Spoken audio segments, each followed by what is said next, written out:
I sketched every day for a whole month to see just how good a beginner can get. The first thing I did was to set a baseline, and I chose two things to draw. For the first sketch, I chose every art class's favorite subject, an apple. And for my second sketch, I chose to draw a skull. I gave myself 15 minutes per sketch, and at the end of the 30 days, I'm gonna draw them again to see what's the progress. I started the first day by researching, but all the tutorials I watched said that I should just practice simple things like drawing lines and basic shapes. And I was like, what is this? Like a tutorial for babies? But I tried it anyways, and it is so much harder than it looks. If you look at the sketches for my first day, you'll see that the lines on the squares aren't even straight, and my circles are nowhere close to being round. So yeah, that really put me right back in my place. For a few days, I just focused on drawing basic shapes, and I found that there are two main differences between your usual writing technique and sketching technique. The first is that you have to see sketching as a process of correcting errors. So it doesn't make sense to really apply pressure to your pen, because the lines you're putting down are probably not going to be the lines you end up with. And to apply as little pressure to your pen as possible, you have to use a completely different grip. Now, if I use my normal writing grip, I can sketch with quite little pressure. But if I use my sketching grip, which looks like this, look how light those lines are. And the second is that you don't want to sketch by moving your hand. Now, I know that might seem a bit crazy, but let me explain by drawing a straight line. If I do this by only moving my hand, only a small section of the line is going to look straight. But if I lock the position of my hand in place and move my whole arm, I can make a straight line that keeps on going forever, or as long as my arms can reach. I could now draw the basic shapes pretty well, but I still needed to make them pop, which is where shading comes into play. Now, there are tons of different ways to add shading to a shape, but I focused on two of them. For the first few days, I tried doing this intuitively, but surprise, surprise, it looked like crap. So I did some research and I found this really helpful warm-up exercise. You just draw a bunch of boxes, and the idea is that you're trying to make the next box darker than the previous box. This is what they call a value scale, and value is just a fancy word for levels of darkness. I use this to practice shading with hatching, which is just adding darkness by adding more lines, and shading with pressure, which is just adding darkness by applying more pressure.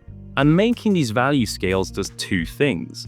It obviously helps you practice creating the different values, but you can also use the scale as a reference when you're doing your drawings. I now had a good idea of how to create the different values, and it was quite easy to apply them on sketches with shapes that had really sharp edges, because every surface just basically has a single value. The real fun starts when you start sketching surfaces with curves, because you can't just use a single value.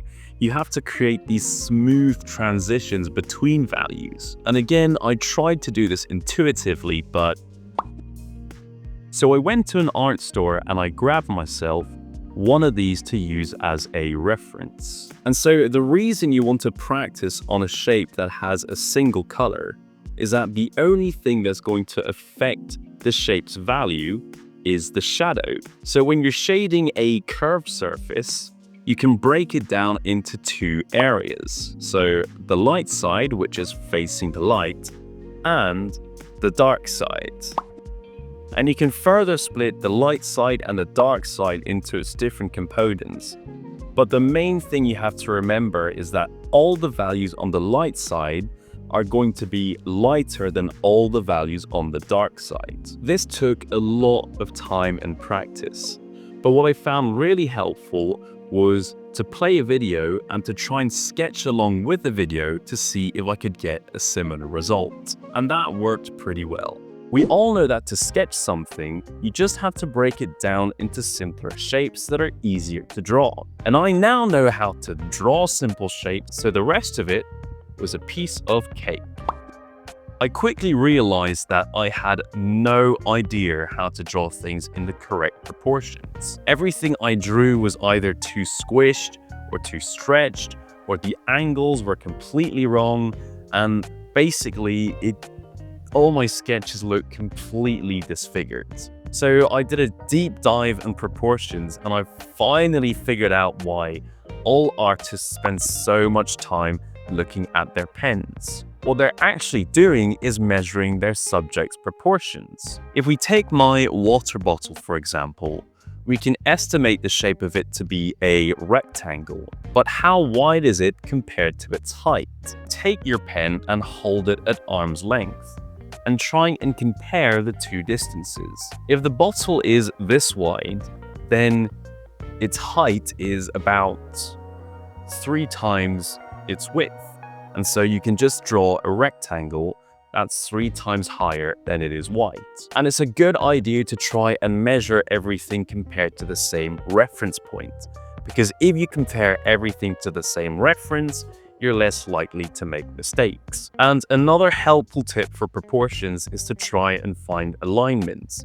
And you can do this by drawing imaginary vertical and horizontal lines.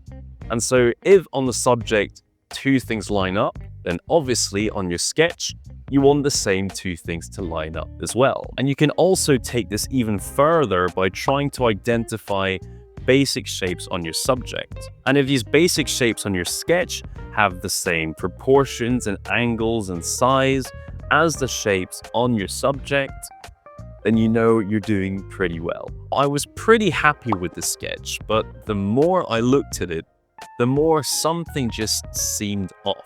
Previously, I'd drawn some 3D shapes and I was like, easy peasy, I know how to do perspective. But what I'd never done was try and draw different 3D shapes in the same scene. So my sketches just didn't make sense. The first thing you have to understand about perspective is the horizon line. Now, the horizon line just shows you everything that's at your eye level. So everything that's above your eye level is going to be above the horizon line, and everything under your eye level is going to be under the horizon line. And then you have the vanishing points which sit on the horizon line. And all the parallel lines in a drawing that aren't facing you will end up at the same vanishing point. Now, what's important to understand is how perspective warps shapes. Now, lines that are above the horizon line are going to be warped up, and lines that are below the horizon line are going to be warped down. Now, if you look at the bottom of the bottle, it's warped down, and if you look at the top of the bottle, it's warped up, which means the horizon line is somewhere between the bottom and the top of the bottle. But then you look at the bottle cap, and what you're going to see is that the bottle cap is warped down, even though it's above the horizon line.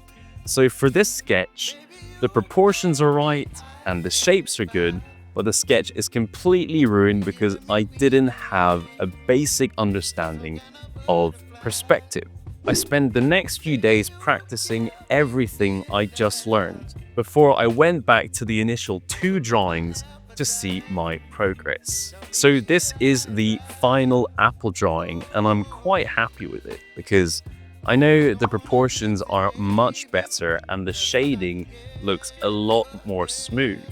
But the real progress is when you see the skull.